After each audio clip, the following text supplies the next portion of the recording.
وكفى وسلام على عباده الذين اصطفى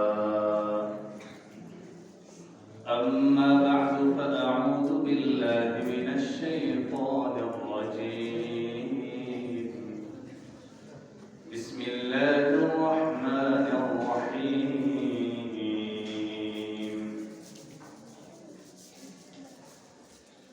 إن الذين يتلون كتاب الله وأقاموا الصلاة وأنفقوا مما رزقناهم سرا وعلانية يرجون تجارة لن تبور.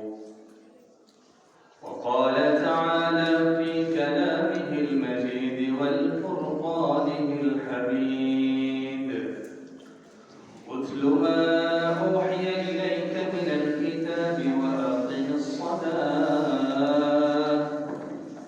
إن الصلاة تنهى عن الفحشاء والمنكر ولذكر الله أكبر والله يعلم ما تصنعون. صدق الله مولانا العظيم وصدق رسوله النبي الكريم ونحن على ذلك من الشاهدين والشاكرين والذاكرين والحمد لله رب العالمين. اللهم صل على محمد وعلى آل محمد كما صليت على إبراهيم وعلى آل إبراهيم إنك حميد مجيد. اللهم بارك على محمد وعلى آل محمد كما باركت على إبراهيم وعلى آل إبراهيم إنك حميد مجيد. معزز محترم সম্মানিত মুসল্লিয়ানে কেরাম, আজিজ তলাবা, প্রিয় যুবক ভাইয়েরা, পর্দার অন্তরালে থাকা শ্রদ্ধেয় মা ও বোনেরা, আল্লাহ পাকের দরবারে অসংখ্য অগণিত শুকরিয়া যিনি আমাদেরকে পবিত্র দিন জুমার দিন আগে মসজিদে আসার বসার তৌফিক দিয়েছেন। সকলেই কালিমাতুশ শুকর পড়ি আলহামদুলিল্লাহ। কোরআনে কারিমে সুপ্রসিদ্ধ একটি আয়াত তেলাওয়াত করেছি, 21 পারার প্রথম আয়াত তেলাওয়াত করেছি, 22 পারার 16 পৃষ্ঠার শেষ আয়াত তেলাওয়াত করেছি। এই আয়াত দুটোর উদ্দেশ্য একটাই, আল্লাহ রাব্বুল আলামিন তিনটি আমলের কথা বলেছেন এই আয়াতগুলোর মধ্যে, যে আমলগুলো একজন মানুষের জান্নাতের পথ, জান্নাতের রাস্তা সহজ করে দেয়, জান্নাতের রাস্তা খুলে দেয়। যদি এই তিনটি আমল আমরা নিজেরা নিজেদের জীবনে বাস্তবায়ন করতে পারি, তার মধ্যে সবচেয়ে অবহেলিত ইবাদত সেটা হলো আল্লাহ রাব্বুল আলামিন এই কোরআন আমাদের কাছে পাঠিয়েছেন। এই কোরআন আমরা বুঝি না, কোরআন পড়ি না, কোরআনের অর্থ জানি না, কোরআনের অর্থ বুঝি না, বুঝতে চাই না। অধিকাংশ মুসলমান বয়ান শেষ হওয়ার পরেই আসে। তারা এমন সময় আসে যে সময় আসলে খুতবা হবে আর নামাজ হবে। তো নতুন করে কোনো কথা শুনবে, দ্বীন ও ইসলামের কথা বুঝবে, এই মানসিকতা অধিকাংশেরই নেই। যাদের আছে তারাও বা সপ্তাহে একদিন বয়ানের মাধ্যমে যতটুকু শোনা যায় ততটুকুই শুনি। এছাড়া বাকি 6 দিন দেখা যাবে যে কোরআন শরীফ ধরে ছুঁয়ে দেখা নেই। 6 দিনে আল্লাহ কোরআনে একটু ধরা, ছুঁয়ে দেখা, বাংলা তর্জমা পড়া কোনোটাই করেনি। একটা অজুহাতে যে আমি তো শুদ্ধ কোরআন পারি না, অথবা দুনিয়াবী ব্যস্ততা এতটাই ব্যস্ত যে এখন কি করবে সেটাই বুঝতে পারছে না। এই জন্য আল্লাহ তাআলা আমাদেরকে বললেন, তোমরা যারা সফল কাম হতে চাও, যারা জান্নাতে যেতে চাও, আল্লাহ রাসূল সাল্লাল্লাহু আলাইহি ওয়াসাল্লামকে উদ্দেশ্য করে বলছেন, নবী আপনি পড়ুন, উতলু মা উহিয়া ইলাইকা মিনাল কিতাবি ওয়া আকিমিস সালাহ। নবী আপনি তেলাওয়াত করুন মা উহিয়া ইলাইক, যে আপনার কাছে যা ওহী করা হয়েছে। বুঝেও থাকলে বলুন, নবীজির কাছে ওহী করা হয়েছে কি? একজন বলছে কি ওহী করা হয়েছে? কোরআন। এই কোরআন নবীজি যেন তেলাওয়াত করে। আচ্ছা বলেন তো, রাসূল সাল্লাল্লাহু আলাইহি ওয়াসাল্লামের তেলাওয়াত করার উদ্দেশ্যে এই আয়াত নাযিল হয়েছে, না আমরা যেন তেলাওয়াত করি এই উদ্দেশ্যে নাযিল হয়েছে? নবীজির অবস্থা এমন ছিল, যখনই কোনো আয়াত নাযিল হতো এই পরিমাণ পড়তেন। আল্লাহ বলছে, এক সময় ডাক দিয়ে বলছে, নবী আপনি এত কষ্ট করতেছেন কেন? এটা আমি আপনার কাছে নাযিল করছি, এটা সংরক্ষণের দায়িত্ব আমার, আপনি বুঝবেন না, আপনি এত করার দরকার নাই। এত বারবার মুখস্থ করার প্রয়োজন নেই। তো সেখানে যেহেতু নবীজি অনেক বাড়ি পড়তেন, তারপরেও আবার নবীজিকে পড়তে বলা, এটা নবীজিকে বলা না, এটা বলা কাকে? আমাদেরকে। উতলু মা উহিয়া ইলাইকা মিনাল কিতাব, আপনার কাছে যা ওহী করা হয় তা আপনি তেলাওয়াত করেন। প্রশ্ন হলো, তেলাওয়াত যদি করা হয় তাহলে ফায়দা কি? আল্লাহ রাব্বুল আলামিন আরেক জায়গায় বলেন, ওয়া ইযা তুলিয়াত আলাইহিম আয়াতুহু যাদাতহুম ঈমানা, যদি কোনো ব্যক্তি কোরআনে কারীমের তেলাওয়াত করে অথবা শুনে, আল্লাহ রাব্বুল আলামিন তার ঈমানকে বৃদ্ধি করে দেন। যদি কোনো ব্যক্তির পুলসিরাতের আলো দরকার হয়, আমি পুলসিরাতের আলো দিয়ে পার হব, তাহলে তার ঈমান বৃদ্ধি করতে হবে। ঈমানের পাওয়ার যতটুকু হবে, পুলসিরাত পার দেওয়ার সময় তার কপালে আলো ওই পরিমাণে জ্বলবে। লাইটের ভোল্টেজ আছে না, এক এক লাইট এক এক পাওয়ার। কিছু লাইট দিয়ে গাড়ি চলে, হ্যাঁ, গাড়ি চলবার জন্য যে পরিমাণ ক্যাপাসিটি দরকার আলো যদি তার চাইতে কম হয়, সাইকেল চালান না, হাত লাইট দিয়ে গাড়ি চালানো সম্ভব? ওইটাও আলো, ওইটাও কি লাইট। আপনার কাছে মনে হবে এটাও আলো, কিন্তু গাড়ি চালানো সম্ভব নয়। পুলসিরাতে সবাই যেতে হবে, এমন কোনো নাড়ানাড়ি নাই। কাফের, মুসলমান, মুমিন যেই হোক, তাকে পুলসিরাতে উঠতেই হবে। পুলসিরাতের তলদেশটা হচ্ছে জাহান্নাম। আর যখন কোনো মুমিন ব্যক্তি পুলসিরাতের উপর উঠবে, আলোর একটা বৈশিষ্ট্য হলো, এই ব্যক্তির কাছে তাপমাত্রা এই পরিমাণ থাকবে আলো, জাহান্নামের আগুন তখন তাড়াতাড়ি বলবে, যে জাহান্নাম বলবে তুমি একটু তাড়াতাড়ি যাও, তোমার কারণে তো আমি নিভে যাচ্ছি। এজন্য সেটাকেই বলে বিদ্যুতের গতিতে জান্নাতীরা পার হয়ে যাবে। এটা কার সুবিধার্থে? জাহান্নামের আলোটা যেন নিভে না যায়, আগুনটা যেন নিভে না যায়, এই সুবিধার্থে মুমিনদেরকে আল্লাহ তাআলা তাড়াতাড়ি পার করে। মুমিন যদি সেখানে আস্তে আস্তে হাঁটে, ধীরে ধীরে যায়, মুমিনের এই আলোর কারণে ওই জাহান্নামের আলো নিভে যাবে। এইটার তাপে ওইটার তাপ কমে যাবে। এজন্য মুমিনরা তাড়াতাড়ি যাবে, মুমিনদেরকে আল্লাহ তাআলা তাড়াহুড়া করে পাঠিয়ে দিবে। এখন আপনি যে যাবেন, আপনার যাওয়ার জন্য যে লাইট দরকার, এইটা এক একজনের এক এক রকম হবে। এটা কিসের ভিত্তিতে হবে? এটা হবে ঈমানের ভিত্তিতে। কিসের ভিত্তিতে? এইটার ক্ষেত্রে কোন বংশ, কোন রং, কোন মর্যাদা, আরবি হোক অনারবি হোক, আরবি হোক অনারবি হোক, যে কোনো মানুষ হোক, নারী হোক পুরুষ হোক, আলাদা করে কোনো বলা নাই যে এইটা হইলে পরে এরকম হবে, ঠিক না? আল্লাহ তাআলা বরঞ্চ স্পষ্ট বলে দিয়েছে হাদিসে কুদসি। হাদিসে কুদসি বলা হয় যেটা আল্লাহর কথা নবীজির জবান দিয়ে বের করে, ওইটাকে কি বলে? হাদিসে কুদসি। আল্লাহ রাব্বুল আলামিন বলেন, ইন্নাল্লাহা লা ইয়ানজুরু ইলা সুওয়ারিকুম ওয়া আমওয়ালিকুম, আমি আল্লাহ তোমাদের সম্পদের দিকে তাকাই না, তোমাদের পদমর্যাদার সৌন্দর্যের দিকে তাকাই না, ওয়ালাকিন ইয়ানজুরু ইলা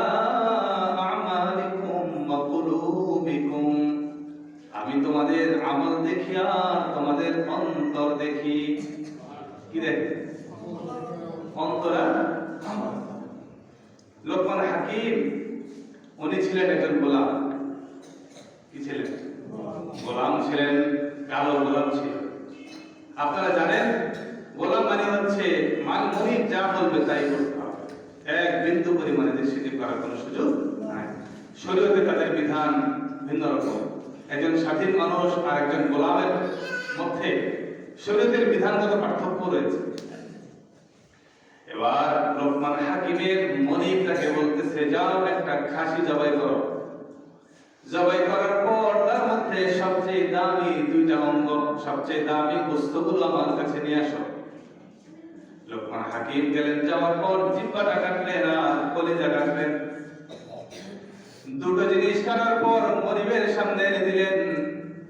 দেওয়ার পর মনিব বললেন, যাও এবার তুমি সবচেয়ে আরেকটা বকরি জবাই করে সবচেয়ে নিকৃষ্টটা নিয়ে আসো। এবার নিকৃষ্টটা আনার জন্য আবার গেলেন, আবার জিহ্বা আনলেন আর কলিজা আনলেন।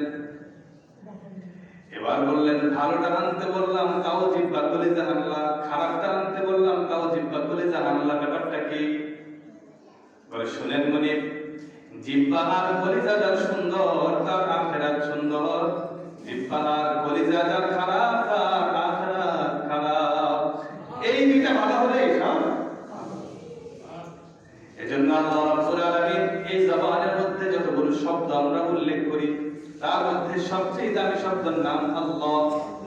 আল্লাহ এই আয়াতে বলেন, ওয়ালা যিকরুল্লাহি আকবার। আল্লাহ রাব্বুল আলামিনের জিকিরটাকে তোমরা বেশি বেশি করো। সুবহানাল্লাহ। এটা আপনি জবান দ্বারা যত বেশি করবেন এই জবান তত বেশি তাজা হবে। হাদিসে আসছে, যাদের জবানকে জিকিরের মাধ্যমে তরতাজা রাখবে সে হাসতে হাসতে জান্নাতে চলে যাবে। আর কলিজা যার খারাপ, কলব যার নষ্ট, তার দুনিয়াও নষ্ট, আখিরাতও নষ্ট। আল্লাহ তাআলা বলেছেন কোরআনে কারীমে সূরা শামসের মধ্যে বলেছেন, قد أفلح من زكاها। ওই ব্যক্তি সফল কাম যে তার নিজেকে পরিশুদ্ধ করতে পেরেছে। হাসরের ময়দান যখন কায়েম হবে, কায়েম হওয়ার পর আল্লাহ ঘোষণা করবে, ইল্লা মান আতাল্লাহা বিকলবিন সালিম।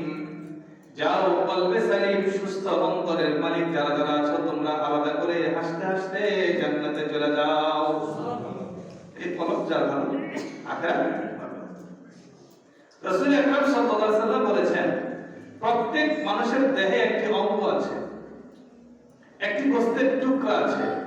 ইদা সালুহাত সালুহাল জাসাদু কুল্লু। যদি এই গোশতের টুকরাটা ভালো হয় তাহলে তার পুরো দেহ ভালো। ওয়া ইদা ফাসাদাত ফাসাদাল জাসাদু কুল্লু। আর যদি সেই গোশতের টুকরাটা নষ্ট হয় যেন পুরো দেহটাই নষ্ট। এবার সাহাবায়ে কেরাম জিজ্ঞেস করলেন, ইয়া রাসূলুল্লাহ, সেই গোশতের টুকরাটা কি? নবীজি বলেন, আলা ওয়াহিয়াল কলব। সেটা হলো তোমাদের অন্তর। সুবহানাল্লাহ। বলেন তো, এই দেহে কারো হাত নাই, কারো হাত না থাকলেও তার দুনিয়া থেমে থাকে না। সে তার দুনিয়ার প্রয়োজনীয়তা সে কোনো না কোনো ভাবে এটাকে প্রয়োজন মেটাতে পারে, ঠিক কিনা বলেন? আমাদের সাথে ছাত্র ভাই পড়তো, তার হাতের এতটুকু ছিল না, সে আমাদের চাইতে এই হাত দিয়ে আমরা যা করতে পারি তা আরো বেশি করতে পারি। এতটুকু ক্ষমতা আল্লাহ তাআলা দিয়ে রাখছে। তো যাদের দুই হাত নেই তাদের তো চলে, আল্লাহ তাদের পায়ে এমন শক্তি দিয়ে দেয়, পা দিয়ে পরীক্ষা দেয়, আছে কিনা? আমরা কিন্তু সুস্থ মানুষরা পা দিয়ে কিছু করতে পারবো না, যেটা আল্লাহ তাকে আলাদা করে সব ক্ষমতা দিয়েছে। তো শারীরিক পরিচর্যা তো আমরা অনেকেই করি। শারীরিক পরিচর্যার জন্য মেডিকেল চেকআপের উপর চেকআপ চলতে থাকে, কিছু হলেই ডাক্তারের কাছে চলে যায়। কিন্তু আল্লাহ রাব্বুল আলামিন এই শরীরকে একটা সময়ের পরে এটা আমাদেরকে বুঝিয়েছেন যে শরীরের দাম আমার কাছে নাই। আল্লাহ দুনিয়াতে একজনকে লম্বা বানাইছে, একজনকে খাটো বানাইছে, একজনকে কালো সুন্দর, এর কম বেশি এরকম বানাইছে, ধনী গরিব এক এক রকম বানাইছে। এক একজনকে এক এক রকম বানিয়েছেন কেন? এটা আল্লাহ বুঝাতে চেয়েছেন, আমি আল্লাহ তোমাদেরকে সব রকমের বানাতে সক্ষম। আবার কাউকে এক চোখ দিয়েছে, আরেক চোখ দেয় নাই। মানে ব্যাপারটা এরকম না যে আল্লাহ মনে হয় চোখ একটা নেড়ে দুইটাই দিয়ে দেয়, না না, চোখ একটা পাওয়ারও দিতে জানে বা দুইটার পাওয়ারও দিতে জানে। এটা আল্লাহর সক্ষমতা। আল্লাহ এই সক্ষমতা বোঝাবার জন্য আমাদেরকে বিভিন্ন ভাবে সৃষ্টি করেছেন, কিন্তু প্রত্যেকের মূল্যায়নটা করেছেন কলবের উপরে। বুঝেন না কথা? মূল্যায়ন কিসের উপরে? মূল্যায়ন কখনো তার দেহের বাহ্যিক অবয়বে কে কত লম্বা সে মনে হয় জান্নাতি আছে, কথা বলে হাদিস, কে কত ধনী আছে, বংশ মর্যাদা যে বেশি আছে, এগুলো কিছুতেই আল্লাহ তাআলা বিচার আচার করেন না। বিচার করেন কি দিয়ে? কলব দিয়ে। আরে কলব যার সুন্দর, বেলাল হাবশী যার হয়তো আর কোনো কিছুই সুন্দর ছিল না, কিন্তু কলব ছিল অত্যন্ত পরিষ্কার। রাসূল সাল্লাল্লাহু আলাইহি ওয়াসাল্লামের ইন্তেকাল যখন হয়েছে, ইন্তেকালের পরের দিন আল্লাহর কাছে কেঁদে কেঁদে বলতেছে হযরত বেলাল, আল্লাহ আজকে থেকে যদি আমি আযান দেই, আযান দেওয়ার পরে দেখবো আমার ইমাম সাহেব নাই, আমি যার মুয়াজ্জিন সে তো চলে গেছে, সুতরাং আমিরুল মুমিনিন সিদ্দিক আকবরের কাছে দাঁড়ায় একটি বস্তা মাথায় নিয়ে এসে বলতেছে, আমিরুল মুমিনিন বেলাল আর মসজিদে নববীতে মুয়াজ্জিনি করবে না, চাকরি শেষ, কারণ আমি যার মুয়াজ্জিন ছিলাম আমার ইমাম তো চলে গেছে, সুতরাং আমি এবার হিজরত করে আমার দেশে চলে যেতে চাই। সিদ্দিক আকবর তাকে অনুমতি দিলেন, 6 মাস পর্যন্ত এবার নিজের দেশে চলে গেছে।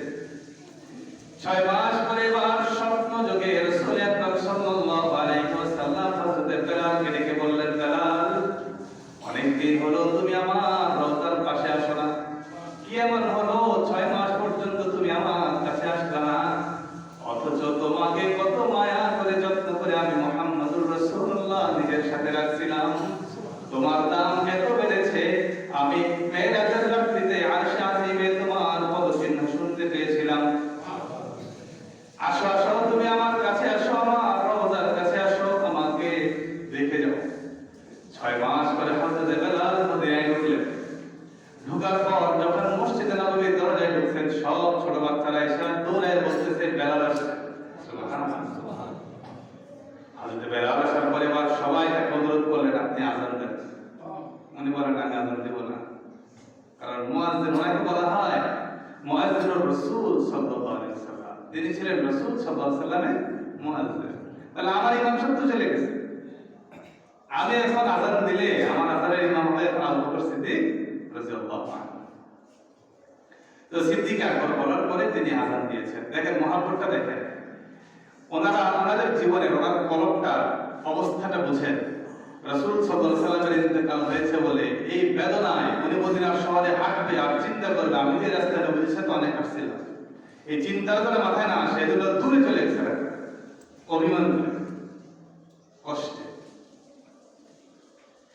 আরেক সাহাবী যায়েদ ইবনে আব্দ রাব্বিহি যখন খবর শুনছে আল্লাহর হাবিব সাল্লাল্লাহু আলাইহি ওয়াসাল্লাম ইন্তেকাল করেছেন, উনি সাথে সাথে কাজ করতেছিলেন খেতে, আর এই খেতে দুই হাত আসমানে তুলে বলতেছে, আল্লাহ যে চোখে আর রাসূলকে দেখবো না, ওই চোখ দিয়ে আমি আর সূর্যের আলো দেখতে চাই না, ওই চোখ দিয়ে আর সজীবতা দেখতে চাই না, দুনিয়ার চাকচিক্যতা দেখতে চাই না, সুতরাং আপনি আমার চোখের পাওয়ার গুলোকে দিয়ে যান, হাতটা মুছতে দেরি, দোয়া কবুল হতে দেরি হয় না। ভাই পরিবর্তন কিসে? কলবের দাম কিসে হয়েছে? কলবের। লোকমান হাকিম তিনি গোলাম ছিলেন, কিন্তু এই পরিমাণ নেককার ছিলেন, আল্লাহ তাকে প্রশ্ন করেছেন, লোকমান তুমি কি বলো হিকমত ওয়ালা হবা না নবী হবা? তাকে অপশন দেওয়া হয়েছে, মানে এই পরিমাণ যোগ্যতায় তিনি এসেছে, এই মুহূর্তে তাকে নবুয়ত দেওয়া যায়। বুঝতে কথা? একেবারে নবুয়তের জন্য উপযুক্ত ব্যক্তি লোকমান হাকিম। এই জায়গায় আসার পরে তিনি বেছে নিলেন যে আল্লাহ আমি নবুয়ত চাই না, আমি হিকমত চাই। এজন্য তার নাম কি হয়ে গেছে? লোকমান হাকিম। তিনি তার সন্তানকে যা যা নসিহত করেছে সবগুলো নসিহত আল্লাহর কোরআনের নিজ ভাষায় করে দিয়েছে। সুবহানাল্লাহ। দুনিয়ার সব মানুষকে বুঝিয়ে দিয়েছে যদি বাবা হতে চাও তো লোকমান হাকিমের মতো হও। সন্তানকে নসিহত করেছে, জায়গায় জায়গায় সন্তানকে নসিহত করেছে। এজন্য বলেন ভাই, মানুষের সবচেয়ে গুরুত্বপূর্ণ অঙ্গের নাম হচ্ছে কলব। মানুষের দাম, মানুষের বিচার এটা হয় কিছুর করে, কলবের উপরে। আপনার যখন মউত আসবে, মালাকুল মউত এসে একজন মানুষের রূহটাকে কবজ করে নিয়ে যায়, আর এই রূহটা যদি জান্নাতি হয় তাহলে আসমানে চলে যায়। আল্লাহ বলেন অফিস সামাই রিজকুকুম ওয়া মা তুআদুন, জান্নাতীদের রিজিক হচ্ছে আসমানে। আসমানে যখন তোমার আত্মাটা যাবে তখন সেটা সুন্দর করে ইল্লিয়িনে আমি আল্লাহ সংরক্ষণ করে দেই। এবার ওয়া ইন্নাল ফুজ্জার লাফি সিজ্জিন, যদি তুমি ফুজ্জার হও, গুনাহগার হও, জাহান্নামী হও, তাহলে এই আত্মা আসমান পর্যন্ত যাওয়ার পর আসমানের ফেরেশতারা বলে আল্লাহ এই আত্মা থেকে দুর্গন্ধ আসে, এটা আসমানে আসতে পারবে না, সুতরাং এটাকে জমিনের তলদেশে সাত জমিনের নিচে পুঁতে দেওয়া হয়। ওই জায়গার নাম সিজ্জিন, তাকে সিজ্জিনে রাখা হয়। এখন প্রশ্ন, ইন্নাল আবরার লাফি আইলিয়িন ওয়া ইন্নাল ফুজ্জার লাফি সিজ্জিন। একটা আত্মা চলে যায় আসমানে, আর একটা আত্মা চলে যায় জমিনের তলদেশে। আপনি আমি কোনটা হব এটা বোঝার জন্য যার কলবের আলো যত বেশি সে চলে যাবে আসমানে। কলবের আলো থাকবে না, ঈমান থাকবে না, ইবাদত থাকবে না, আপনি নামাজ থাকবে না, রোজা থাকবে না, হজ যাকাত থাকবে না, তো এই কলবটা, এই রূহটা চলে যাবে সাত জমিনের নিচে। নাউযুবিল্লাহ। আল্লাহ যেন আমাদের কলবগুলোকে আসমানে জায়গা করে দেন, আমাদের রূহটা যেন আসমানে জায়গা পায়। তাহলে এই দেহের দাম কি? দেহটা মাটিতে শোয়ানোর পর 6 মাস পরে আপনি কবরটা খুলে দেখবেন আর লাশটা নাই। গোশতগুলো 6 দিন পরে খসে খসে সব পড়ে যায়, লোক তার জায়গায় নাই, ঠিক না? সব চলে যায়, মাটি খেয়ে ফেলে। এই দেহের কোনো দাম নেই, এই সৌন্দর্যের কোনো দাম, এই সম্পত্তির কোনো দাম নাই। দাম কিসের? এই কলবকে আল্লাহ রাব্বুল আলামিন পবিত্র ও পরিচ্ছন্ন করার জন্য আল্লাহ তাআলা বললেন এক নম্বর কাজ, উতলু মা উহিয়া ইলাইকা মিনাল কিতাব, আমি যে কোরআন, যে কিতাব তোমাদের কাছে দিয়েছি সেই কিতাব তোমরা তেলাওয়াত করো। আজকে থেকে নিয়ত করেন, বাড়িতে 6 দিন পর্যন্ত কোরআন ধরেন নাই, আজকে থেকে নিয়ত করেন একদিন হলো কোরআনকে ছুঁইবেন। কথা বলেন না, নিয়ত করতে পারবেন না? বাংলা কোরআন যে রাখবেন ঘরে, পড়বেন, একটা সূরা হইলেও পড়েন, এক লাইন হইলেও পড়েন, একটা শব্দ হইলেও পড়েন। কি পারবেন? ঈমানদার। কি পারবেন? ঈমানদার। কলবে আলো জ্বলবে, কলব পরিচ্ছন্ন হবে। 2 নাম্বার বললেন ওয়া আকিমিস সালাহ, যার কলবে ঈমান আছে তার দ্বারা নামাজ ছুটে না। নামাজ তো সেই ব্যক্তির ছুটে যায় যার কলবে ঈমান নাই, যার কলবে আলো নাই। এবার শুধু শুক্রবারে এসে মানুষের কথার তলে যেন না করতে হয় সেজন্য মসজিদে এসে হাজিরা দেয়, কিন্তু দেখা যায় ভিতরে ঈমান নাই। বুঝেন নাই?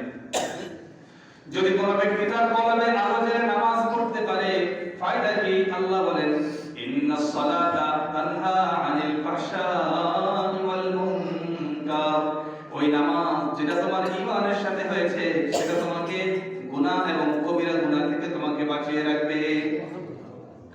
এরপরে বললেন শোনো, শুধু গুনাহ থেকে বাঁচতেই হবে না, বলে যিকরুল্লাহি আকবার, যখন তুমি দেখতেছো তোমার ভিতরে ঈমান আছে, নামাজ পড়তে পারতেছো, এবার বাকি সময়টা আমি আল্লাহর জিকিরে মশগুল থাকো। যখন তুমি কাজ করো তখন জিকির করো। জিকির এর অর্থ হচ্ছে কখনো জবান দিয়ে জিকির করবেন, আবার কখনো এমন ভাবে আপনি চলতেছেন তো আপনার চলাটা ভালো রাস্তায় না খারাপ রাস্তায়, আল্লাহর স্মরণ রাখা। আপনি এখন বাজারে যাচ্ছেন, আপনি নিয়ত করে যান যে আমি বাজারে যাব, কোনো ব্যাপারটা নারীকে দেখবো না, এটাও জিকির। এটাও কি? আমি কাউকে কটু কথা বলবো না, এটাও জিকির। আমি কাউকে কথায় কষ্ট দিব না, এটাও জিকির। আমি একজন অটো ড্রাইভারকে ভাড়া কম দিব না, এটাও আল্লাহর জিকির। আপনি কেন ভাড়াটা সঠিকভাবে দিয়েছেন? আল্লাহর ভয়ে। বুঝেন না? আপনি এলাকাবাসী হিসেবে একটা ধমক দিলে হয়তো ওই বেচারা আপনাকে 20 টাকা থেকে 10 টাকা দিলেও ওই বেচারা কিছু বলতে পারলো না, কিন্তু খবরদার মনে রাখবেন উসুল আছে, এটা উসুল করতে হবে। কথা কি বুঝতে পারলাম? তাহলে ভাই হাঁটি চলি যাই করি যে কোনো হালতে জিকির কাজ আল্লাহ। আল্লাহ বলেন ওয়ালা যিকরুল্লাহি আকবার, আমার স্মরণটাকে তোমরা তোমাদের সঙ্গী বানায় ফেলো। কয় কাজ? এক নম্বর, কোরআন কারীমের তেলাওয়াত করলে ঈমান বৃদ্ধি পাবে। কোরআন কারীমের তেলাওয়াতের মাধ্যমে যার ঈমান বৃদ্ধি পাবে সে নামাজি হবে। আর যে নামাজি হয়ে গেছে, যারা সামনের কাতারে মুসল্লি আছেন, 5 ওয়াক্ত নামাজ পড়ার তৌফিক আল্লাহ তাআলা আপনাদেরকে দিয়েছে, আপনাদের কাজ হচ্ছে জীবনের সব মুহূর্তে আয় রোজগারে সংসারে সবকিছুতে আল্লাহর জিকিরকে সঙ্গী বানিয়ে ফেলা। আল্লাহর জিকির মানে আল্লাহ তাআলার স্মরণ, আল্লাহ তাআলাকে সবসময় মনে রাখা। বুঝতে পারলাম? আল্লাহ রাব্বুল আলামিন এই তিন কাজ করার তৌফিক দান করুন। আমিন। ওয়া আলহামদুলিল্লাহি রাব্বিল আলামিন। যারা সুন্নাত পড়েন